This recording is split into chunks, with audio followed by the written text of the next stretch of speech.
इसी बीच एक बड़ी खबर सामने आ रही है, रुक कर लेते हैं। महेंद्रगढ़ में कई परीक्षा केंद्रों पर बायोमेट्रिक प्रक्रिया में दिक्कत हुई है। एग्जाम सेंटरों पर परीक्षार्थियों की लंबी कतारें लगी। बायोमेट्रिक प्रक्रिया पूरी न होने से परीक्षार्थियों की एंट्री पर रोक लग गई है। अभ्यर्थियों को दिक्कतों का सामना करना पड़ रहा है।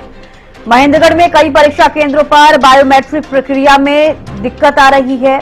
एग्जाम सेंटरों पर परीक्षार्थियों की लंबी कतार लग गई है, क्योंकि बायोमेट्रिक प्रक्रिया पूरी न होने से परीक्षार्थियों की एंट्री पर रोक लगा दी गई। अभ्यर्थियों को दिक्कतों का सामना करना पड़ रहा है। तो महेंद्रगढ़ में कई परीक्षा केंद्रों पर बायोमेट्रिक प्रक्रिया में दिक्कत आई। एग्जाम सेंटरों पर परीक्षार्थियों की लंबी कतारें लगी हैं, क्योंकि आपको बता दें कि जब बायोमेट्रिक प्रक्रिया पूरी नहीं हुई है तो परीक्षार्थियों को एंट्री पर उनकी रोक लगा दी गई, क्योंकि बायोमेट्रिक प्रक्रिया जब तक पूरी नहीं होगी कोई भी परीक्षार्थी अंदर नहीं जा सकता। एग्जाम सेंटरों पर परीक्षार्थियों की लंबी कतार, बायोमेट्रिक प्रक्रिया पूरी न होने से परीक्षार्थियों की एंट्री पर रोक। तो महेंद्रगढ़ से एक खबर सामने आई है। आपको बता दें कि महेंद्रगढ़ में कई परीक्षा केंद्र ऐसे हैं जहां पर बायोमेट्रिक प्रक्रिया में दिक्कत आई, और जो स्टूडेंट्स हैं जो आज परीक्षा देने वाले हैं परीक्षार्थी, उनकी बायोमेट्रिक नहीं हो पाई, जिसके चलते उन्हें लंबी लंबी कतारों में लगना पड़ा, क्योंकि उनकी एंट्री नहीं हो पाई। ऐसे में और भी ज्यादा अभ्यर्थी जो है वहां पर पहुंच गए। अक्षय यादव हमारे साथ जुड़ गए हैं महेंद्रगढ़ से। अक्षय, कई परीक्षा केंद्रों से बायोमेट्रिक में कुछ खराबी आई है या नहीं काम कर पा रहे हैं, क्या कुछ खबर सामने आ रही है, क्या कुछ जानकारी? क्योंकि फिलहाल अगर हम बात करें 9:15 पर नो एंट्री हो जाएगी, तो ऐसे में परीक्षार्थियों के लिए यहाँ पर टेंशन वाली बात हो जाएगी।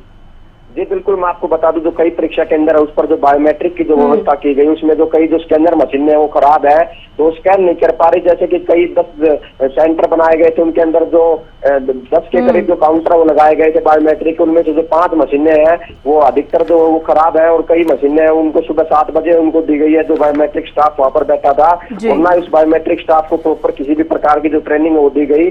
सुबह उनको जो डिवाइस दिए गए तो कई जो डिवाइस वो चार्ज भी नहीं है, तो ऐसे के अंदर जो परेशानी कहीं ना कहीं वो देखने को मिल रही है। और उन परीक्षा केंद्रों पर जो भारी भीड़ है वो इकट्ठा हो गई। और Shri Krishna senior secondary school है महेंद्रगढ़ का, उसके अंदर तो हालात ये हो गए कि जब बायोमेट्रिक के लिए लंबी कतारें लग गई तो उसके बाद गेट पर बाकायदा है वो जिला प्रशासन के द्वारा कुछ देर के लिए जो एंट्री है वो रोकनी पड़ी। उसके बाद जो अधिकारी लगातार है वो संपर्क साधने का जो प्रयास कर रहे हैं कि किसी प्रकार इस व्यवस्था को ठीक किया जाए, क्योंकि 9:15 के ऊपर जो एंट्री बंद हो जाएगी।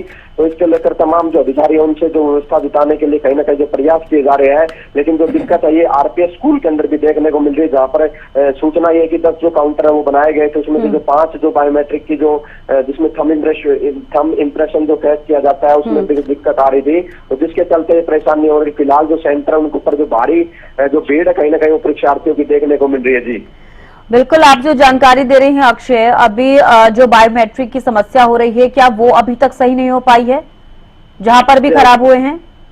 जी बिल्कुल, मैं आपको बता दूं जो 10 काउंटर लगाए गए थे उनमें से अगर 5 के ऊपर जो व्यवस्था गड़बड़ा जाती है तो 5 के ऊपर वो पूरा जिम्मा आया, और 5 के ऊपर जिम्मा आने के कारण जो भारी भीड़ उन सेंटर के ऊपर देखने को मिल रही है। दरअसल लापरवाही है कि पहले चेक नहीं किया गया कि जो स्कैनर पे जो थंब इम्प्रेशन किया जाएगा वो सही है या नहीं, और बकायदा इसकी जो ट्रेनिंग होनी चाहिए थी। लेकिन जितने भी इस काउंटर के ऊपर जो बायोमेट्रिक लेने वाले लोग बैठे हैं उनको किसी भी प्रकार की कोई ट्रेनिंग नहीं दी गई, और जिसके कारण जो पूरी व्यवस्था वो गड़बड़ा गई, और उसके जो सेंटर उस पर जो भारी भीड़ है वो देखने को मिल रही है। जी चलिए, बेहद शुक्रिया अक्षय जुड़ने के लिए और तमाम जानकारी देने के लिए।